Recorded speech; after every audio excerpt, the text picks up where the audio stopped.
Kau yakin tidak ingin kembali ke Korea? Sudah lebih dari 3 kali sepertinya Jimin mengulang pertanyaan yang sama. Aku masih ingin di sini, nanti aku akan pulang, tapi tidak sekarang. Maka jawaban Ian pun masih tetap sama, dia menolak pulang ke negara asalnya. Kau di sini sendiri ya? Tidak, karena dia menjagamu, bukannya apa-apa. Jimin hanya khawatir. Ian sedang hamil besar, lalu dia menolak pulang ke tempat asalnya dengan keadaan yang seperti ini. Percaya padaku, opa, aku baik saja. Ian meyakinkan sang kakak agar berhenti, lalu khawatir pada dirinya. Percayakan semua pada Nuna. Nuna pasti bisa menjaga diri. Gemas dengan perdebatan kecil antara kakak adik ini, akhirnya Seon bersuara.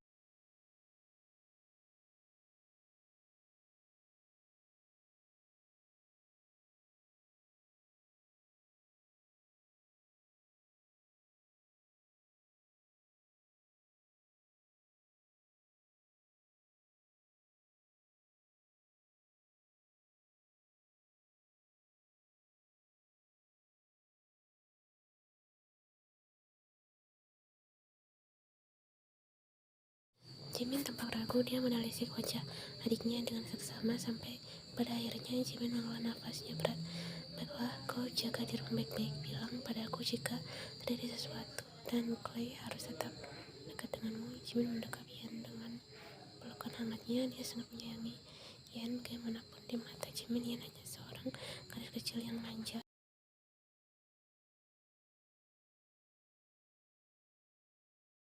Aku bisa menjaga diriku dan anakku, opa. Aku tidak susah khawatir. Clay pun pasti akan membantu menjagaku. Ian tahu Jimin sangat khawatir padanya, tapi dia pun ingin meyakinkan Jimin bahwa semuanya akan baik-baik saja.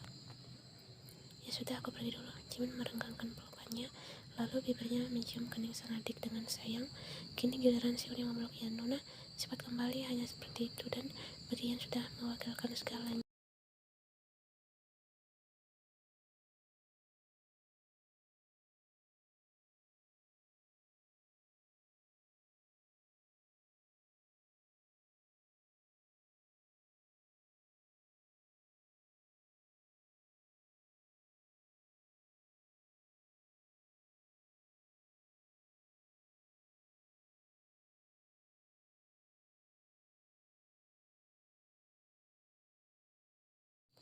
Semoga setelah ini keadaan kembali membaik.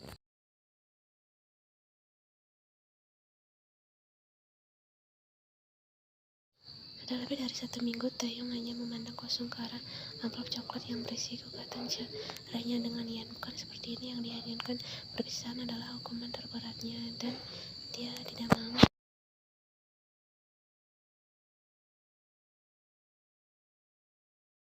Egois memang, tapi apa tak boleh dia meminta sedikit keringanan. Setidaknya jangan perpisahan yang dia terima.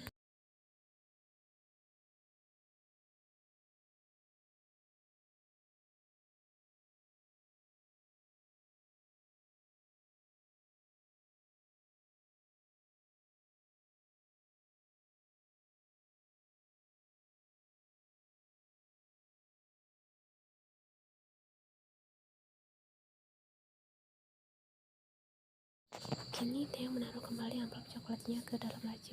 Dia tak ingin melihatnya, matanya akan rasa sakit dengan hanya melihat judulnya saja, apalagi isinya. Dia tidak ingin. Biarkan aku egois ya.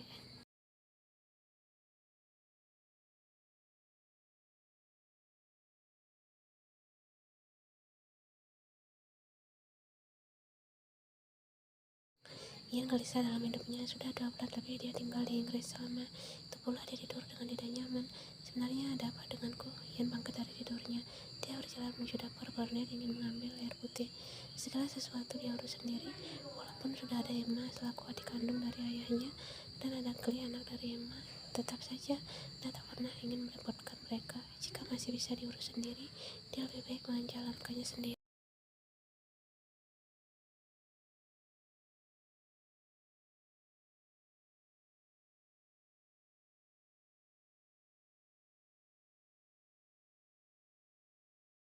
Aku hanya harus tidak perlu berlebihan selalu seperti itu. Padahal maksudku hanya khawatir pada Ian. Bagaimanapun Ian sedang ambil besar, tidak terjadi apa-apa. Bagaimana? Tetap saja harusnya kau meminta bantuanku. Jangan kau urus sendiri, Ian. Masih ada aku dan juga ibu. Jika kau sungkan pada ibu, kau bisa bilang padaku. Aku tidak akan keberatan. Pada Pada dasarnya, Chloe bukanlah orang yang banyak bicara. Namun entah mengapa jika dihadapkan oleh Yen, dia akan bertransformasi menjadi gadis yang banyak bicara. Oke, aku tidak akan mengulanginya lagi, dan mulai sekarang aku akan meminta bantuanmu lain kali. Chloe tersenyum, dia puas dengan jawabannya. Ya sudah, kau harus kembali beristirahat ya.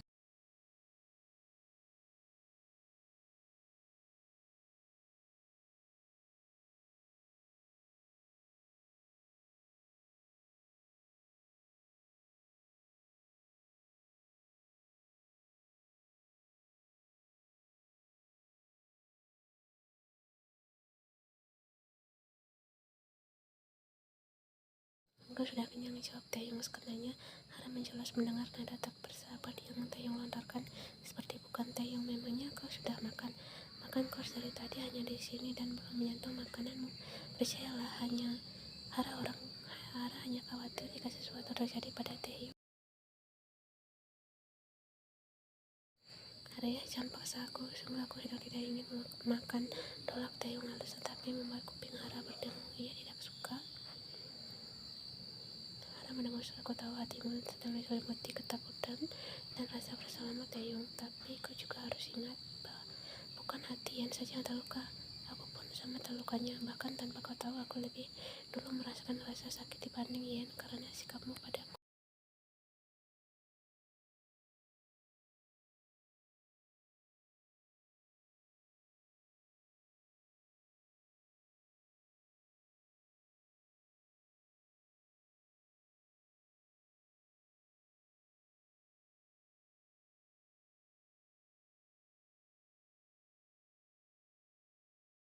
Aku terlalu lama menahannya, Taeyong. Kau tahu apa yang aku rasakan saat itu? Kau acuh padaku, sedangkan tatapanmu pada Yen penuh dengan cinta.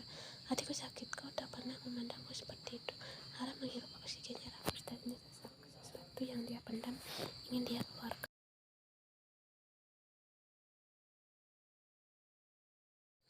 Kau selalu memprioritaskan Yen, bahkan sampai Yunhei membutuhkanmu pun kau tidak datang. Hara sudah tidak sanggup jika membahas Yunhei, anak mereka dalam perdebatan ini. Rasa sakit pada hari itu begitu menyiksanya. Dia masih bisa melihat jelas wajah pucat anaknya yang terus-menerus memanggil ayahnya.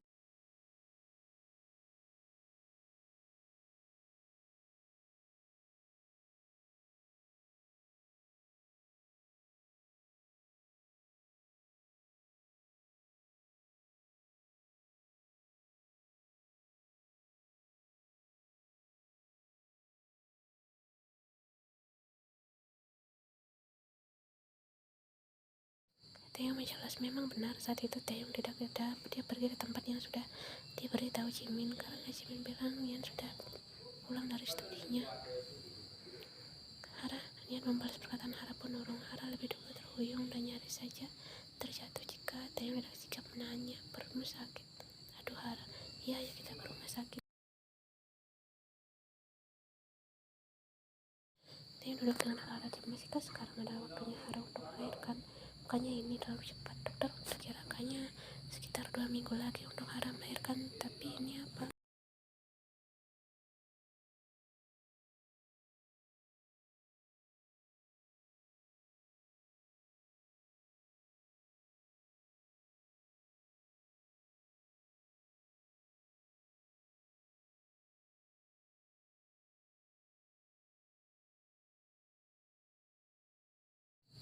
Nazar belum keluar, jadi aku tidak tahu bagaimana keadaannya sekarang, jawab Taeyong sekenanya. Memang benar, dokter yang menangani Hara belum juga menampakkan batang hidungnya, jadi bagaimana dia bisa tahu perkembangan Hara sekarang?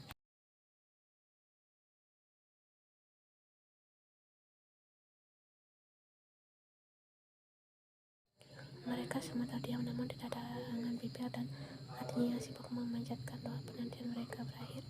Seorang dokter laki-laki keluar. Bagaimana dok? Jongkok menjadi orang pertama yang mendengar sang dokter tampan yang baru saja keluar dari ruangan bersalin.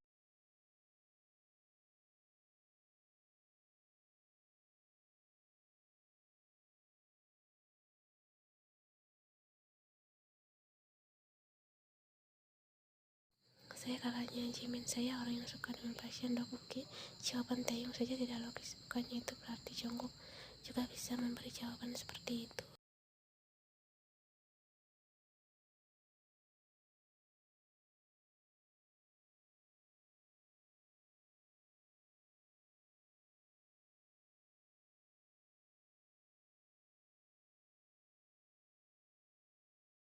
Terima kasih dok, kalau begitu saya permisi dulu. Dokter itu pun pamit undur diri. Bersamaan dengan itu, ponsel Jimin pun berdiri nyaring. Nama Clay terpampang dari ponselnya. Buru-buru Jimin mengangkat tangan dari Clay. Ada apa Clay? Sapa Jimin. Jimin bisa mendengar nafas besar dari seberang sana.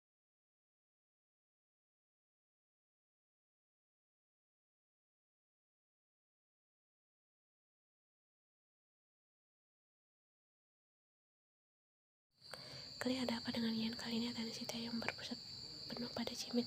Akhirnya tiba-tiba saja bergemuruh saat tahu cemas Taeyong terlihat dia kecelakaan.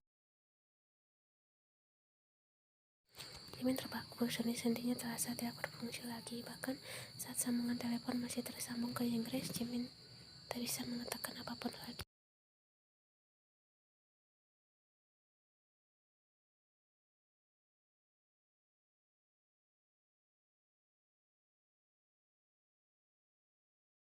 Jimin menatap Taeyong dengan tatapan yang kosong. Tangannya masih setia menggenggam handphonenya yang menempel di telinga kanannya. Aku akan ke Inggris sekarang dan tolong. Tenggorokannya tercekat. Jimin butuh oksigen sekarang.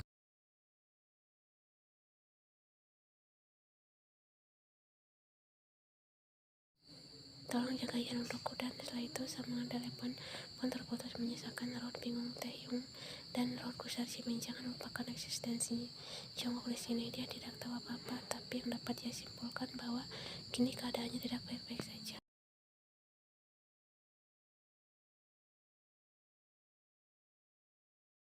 Jimin, ada apa dengan Yan? Tanya Taeyong tak sabaran. Perasaan tidak enak, apalagi saat nama Yan turut anda dalam Jimin dengan saudaranya di Inggris.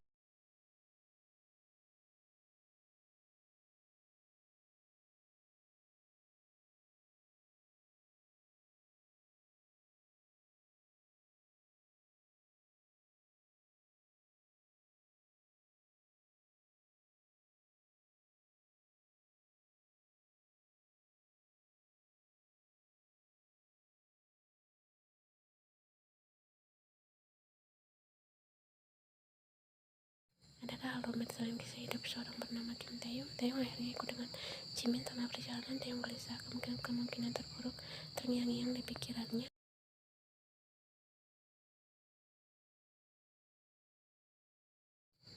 Yan kecelakaan, tentu saja Taeyong sakit mendengarnya. Belum sempat dia memperbaiki hubungannya, belum sempat dia meminta maaf dengan benar, dan belum sempat dia berlaku baik pada Yan. Dan kini kupingnya terasa berdenging saat mendengar bahwa Yan mengalami kecelakaan.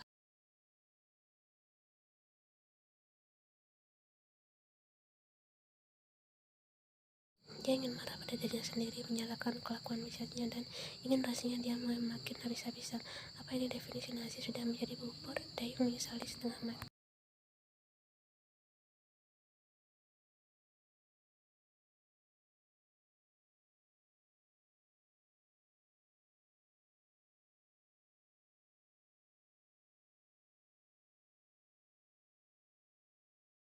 Bagaimana keadaan Yan? Tanya tanpa basa-basi. Jimin langsung bertanya pada Chloe yang memang sedang duduk di ruang. Yan kritis, tenang. Kita hampir kehilangannya. Nafas tercekat. Dia tidak sanggup bercerita lebih tentang kondisi Yan. Sean di mana? Tanya Jimin lagi. Dia mengerti dengan keadaan Chloe yang juga kacau. Sean menemani ibu. Ibu juga terluka cukup parah, tapi tidak separah Yan. Jimin hampir saja lupa jika yang terlibat dalam kecelakaan bukan hanya Yan, melainkan Emma. Ibunya pun terlihat dalam kecelakaan. Maafkan aku Jimin, harusnya aku menjaga Yan dengan benar. Sesal Clay, dia menangis lagi.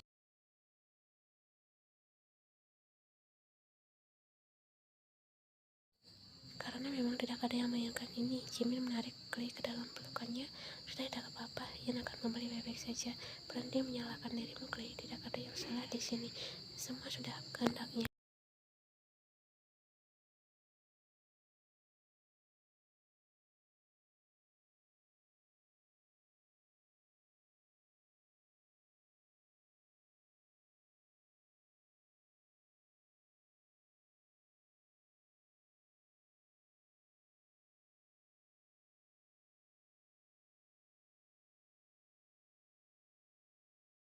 Kenapa sulit ditangani? Hanya saja efek dari operasinya semalam. Keadaan pasien benar-benar belum stabil, terang dokter tersebut dengan ramah. Entahlah, walaupun dokter itu menyampaikannya dengan ramah, tetap saja Taehyung tidak suka dengan jawabannya.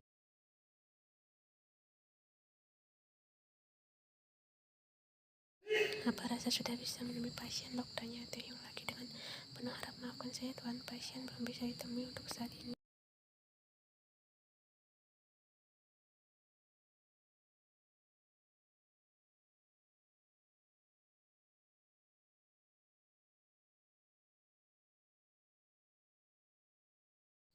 Apa ada yang bisa saya bantu lagi, Tuan? Tidak, setelahnya dokter itu pun pergi meninggalkan keluarga pasien. Aku tidak tahu bahwa ini akan sangat terasa sangat sakit. Iya, maafkan aku. Taehyung terus memandang Ian dari balik jendela. Ian, kau harus bangun. Wajah Taehyung pucat. Tampilan yang biasanya rapi kini tidak berlaku lagi. Aku tahu kau marah padaku, kau kecewa padaku, tapi kumohon bangun dan kau bisa membunuhku sekarang juga. Air mata itu pun menetes sampai pada isakan kecil itu terdengar. Taehyung menangisi semua hal yang sudah terjadi pada dirinya dan juga Yeon.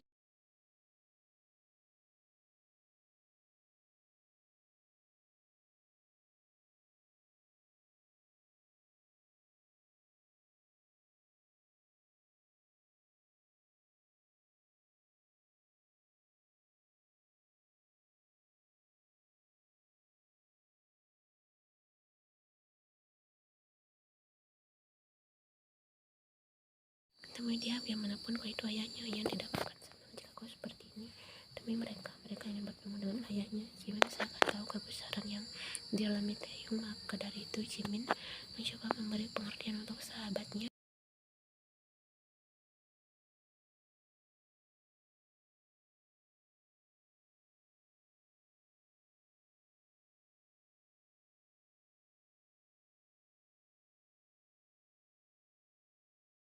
Kedua malaikatnya mengalir kecil di dalam box baby. William memakai atribut berwarna biru, sedangkan Anna berwarna pink. William sangat mirip dengannya, namun bagian bibir dan mata indah malaikatnya itu mirip sekali Yen, sedangkan Anna sangat mirip dengan Yen.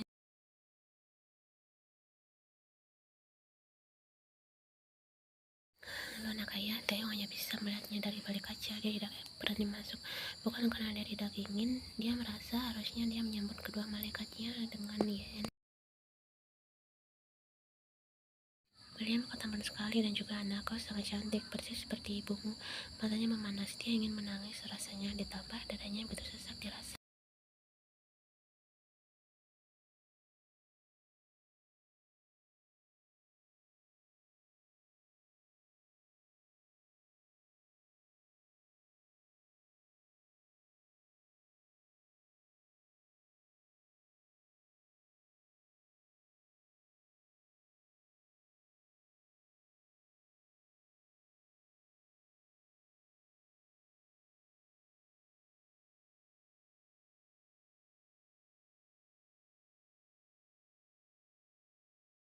Taehyung menangis lebat kedua anaknya yang menjadi saksi atas ketidakberdayaan Taehyung. Bukan halus dia rasa. Taehyung mengusap matanya dan melihat siapa yang sudah memanggilnya. Oh, Klee, ada apa? Yang sudah sadar, ucap Klee. Bohong jika Taehyung tidak senambutnya saja. Dia langsung berlari menuju ruangan Yen meninggalkan Klee dan anaknya. Namun keantusiasannya menyusut saat Taehyung sudah mendekati ruang merawat Yen.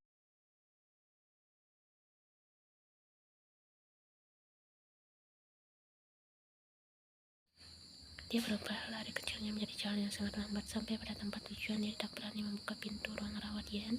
Jimin baru saja keluar dengan Seon. Mukanya suram, tapi mereka memaksakan satu buah senyuman.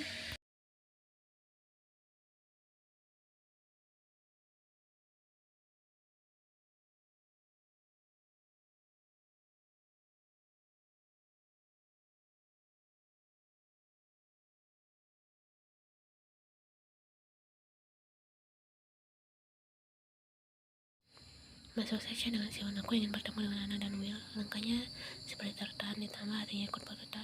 Hai, Taehyung gugup. Yen tersenyum padanya. Bagaimana keadaanmu? Tanya Taehyung. Seon hanya diam, lebih memilih menyaksikan interaksi kedua pasangan yang baru saja bertemu. Keadaanku baik. Yen mengernyit. Dia menatap Taehyung dengan bingung. saja udah beda dengan Yen. Taeyong pun aneh dengan reaksi bingung yang Yen tampakkan. Taeyong salah Seon. Taeyong menoleh cepat ke arah Seon sedangkan Seon mengolah nafasnya lelah. Taeyong.